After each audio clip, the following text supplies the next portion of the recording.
Hello மெரேஷியல்ல குட்டீஸ், welcome back to our channel கீர்த்து காத்துவாக்கில். இன்றைக்கி நம்ம புளியோதரை தாங்க எப்படி செய்கிறதுன்னு பார்க்க போகிறோம். கோயிலில் கொடுக்குறத விடவே செம்ம டேஸ்ட்டாக இருக்கும். வாங்க எப்படி செய்கிறதுன்னு பார்த்துடலாம். இதுக்காக நான் ஒரு 8 பேத்துக்கு 2 வேளைக்கு அளவுக்கு புளி எடுத்திருக்கேன். நீங்கள் எவ்வளோ பேத்துக்கு சமைக்கிறீங்கன்றதை பொறுத்து புளி எடுத்துகிட்டு இந்த மாதிரி தண்ணி ஊற்றி நல்லா கழுவியே எடுத்துக்கோங்க.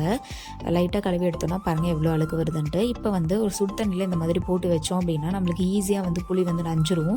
ஸோ நம்ம இந்த மாதிரி பிழிஞ்சு சக்கையை தனியாக அந்த சாறு தனியாக எடுத்துடலாம். ஸோ அதுக்காக தான் இதில் தண்ணி எதுவுமே ஆட் பண்ண தேவையில்லை. லைட்டாக தண்ணி ஊற்றி வச்சு நம்ம சூடு பண்ணுறதே போதும். அதுலேருந்து புழிஞ்சு இந்த மாதிரி எடுத்தோம்னாலே நம்மளுக்கு இவ்வளோ எசன்ஸ் கிடைக்கும். ஸோ இந்த மாதிரி பண்ணி எடுத்துக்கோங்க. இது ஒரு ட்ரிக்கும் கூட ஃபாலோ பண்ணிக்கலாம்.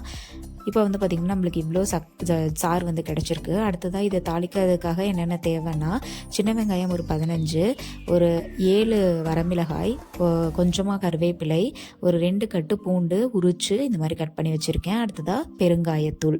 ஸோ இதெல்லாம் ரெடியாக வச்சுட்டு இப்போ நம்ம புளி எக்ஸ்ட்ராக்ட் பண்ணி அதோட எசன்ஸும் வச்சுருக்கோம். இதுக்கப்புறமா ஸ்டவ் ஆன் பண்ணிவிட்டு நம்ம கடாய் வச்சுக்கலாம். வச்சுட்டு நாம் எப்பயுமே புளி ரிலேட்டடாக எது செஞ்சாலுமே நல்லெண்ணெய் தாங்க ஆட் பண்ணணும்.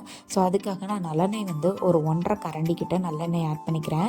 ஏன்னா நம்மளுக்கு நம்ம எப்பயுமே புளி இவ்வளோ எதுக்காக செய்வோம் அப்படின்னா, புளி சாதம் வெளியில் எங்கன்னா ட்ரிப் போகணுன்னா எடுத்துகிட்டு போகலாம் அப்படின்னு தான் செய்வோம். ஸோ அப்படி இருக்கையில் நம்ம எண்ணெய் கொஞ்சம் அதிகமாக ஆட் பண்ணால் தான் கெடாமல் இருக்கும். அதனால் நான் ஒரு 1.5 கரண்டி எண்ணெய் ஆட் பண்ணிக்கிட்டேன். அடுத்ததாக ஒரு சின்ன ஸ்பூன் அளவுக்கு கடுகு, ஒரு சும்மா ஒரு 10-15 சீரகம் ஆட் பண்ணிவிட்டு வெங்காயம் நம்ம எடுத்து வச்சுக்கிறத போட்டுக்கலாங்க. அடுத்ததாக வெங்காயம் லைட்டாக வதங்கினதுக்கப்புறமா மிளகாய்க்கு அப்புறமா கருவேப்பிலை இதை ஆட் பண்ணிவிட்டு அடுத்ததாக பூண்டும் ஆட் பண்ணிவிட்டு நல்லா வதக்கி விட்டுக்கலாம். இது எல்லாமே ஓரளவுக்கு ஒரு 5 to 7 நிமிஷம் வதங்கினா போதும். அதுக்கப்புறமா நம்ம புளி எடுத்து வச்சுருக்கோம் இல்லைங்களா, அதோட எசன்ஸை ஊற்றிக்கலாம்.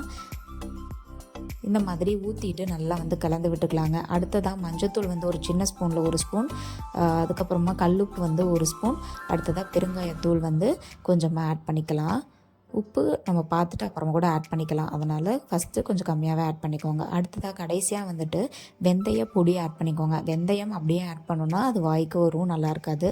அதனால் பொடியாக எடுத்து அதை கொஞ்சமாக ஆட் பண்ணிக்கிட்டு இப்போ நம்ம நல்லா கலந்து விட்டுக்கலாங்க. நம்ம ஒரு 5 to 8 நிமிஷம் கலந்து விட்டுட்டே இருந்தோம் அப்படின்னா நம்மளுக்கு ஒரு ஜாம் கன்சிஸ்டன்சிக்கு கிடச்சிருங்க.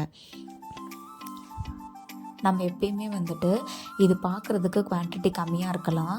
ஆனால் எப்பயுமே புளி நம்ம அதிக சாப்பாட்டுக்கு கம்மியான புளியை நம்ம போட்டு சாப்பிட்டோம்னாலே செம்ம டேஸ்ட்டாக இருக்கும். ஸோ கிளறதுக்கும் அப்படி தான். ஸோ இதை நான் இங்கே பார்க்கும்போது என்னடா இவ்வளோ கம்மியாக இருக்குதுன்னு நினைக்க வேண்டாம். இப்போ பார்த்திங்கன்னா நம்மளுக்கு இந்த கன்சிஸ்டன்சி அளவுக்கு வந்துருச்சு. ஸோ நம்ம ஸ்டவ் ஆஃப் பண்ணிக்கலாம். ஃபஸ்ட்டு எவ்வளோ அதிகமாக இருந்துச்சு, இப்போ பாருங்கள் நம்மளுக்கு சூப்பராக கிடச்சிருச்சு. இதை நீங்கள் டேஸ்ட் பண்ணிவிட்டு உப்பு கரெக்டாக இருந்தால் விட்டுருங்க. இப்போ நம்ம சாப்பாடு இந்த மாதிரி உதிரியாக வர்ற மாதிரி சாப்பாடு நீங்கள் வடித்து எடுத்துக்கலாம், இல்லை குக்கரில் வச்சு கூட எடுத்துக்கலாம்.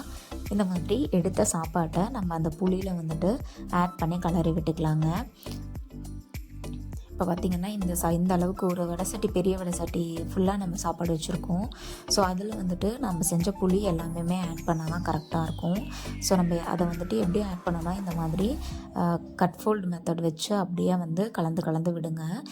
எல்லா பக்கம் ஒயிட் ரைஸே தெரியாத அளவுக்கு எல்லாமே நல்லா மிக்ஸ் ஆகணும். ஸோ அந்த அளவுக்கு கலந்து விட்டிங்கன்னா சூப்பராக டேஸ்டியாக புளி சாதம் ரெடி ஆகிடும். சாப்பிட்டுட்டு ட்ரிப்பையும் என்ஜாய் பண்ணுங்கள். நம்ம சேனலுக்கு சப்ஸ்கிரைப் பண்ணிவிடுங்க. அப்படியே பக்கத்தில் இருக்கிற பெல் ஐக்கானையும் கிளிக் பண்ணிவிடுங்க. அப்போ தான் நான் போடுற வீடியோஸ் உங்களுக்கு கிடைக்கும். டட்டா பையா.